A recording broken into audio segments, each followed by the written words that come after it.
Þetta náttúrulega, þetta fáránlegt völundarhús að farðu hingað, farðu þangað, fáðu þennan pappír, stimplað hérna, stimplað hinum megin. Og það oft sem að bara, já nú ferðu með þetta þangað eitthvað, ég á að fara með þetta Íbúðalánasjóð, ég veit ekki sem hver Íbúðalánasjóður ég veit það í dag. Og þá þarf ég að hringja 118 og komast eitthvað Íbúðalánasjóður og ég eða peningum í það að fá stimplað, svo ég að borga 118 fyrir að segja mér hvað þetta svo fyrir til Íbúðalánasjóðs og þeir senda mig til sýslumanns og þá ekki þinglýsingafólksins og þá þarf ég að komast eitthvað sýslumaður og þetta bara eitthvað, og ég þarf að borga það líka til að láta stimpla eitthvað ennþá meira og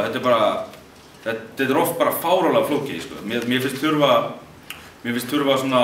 leiðsögumann í gegnum þetta fáránlega kerfi, sko.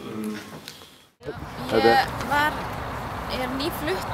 út frá foreldrum mínum og þetta svona helsta fyrir mig eins og ég þarf að sækja svona alls konar eins og húsaleigubætur og vita svona tryggingu, heimilistryggingu og eitthvað svoleiðis og ég veit í rauninni ekkert hvert ég á að leita. Það alveg sammála þessu.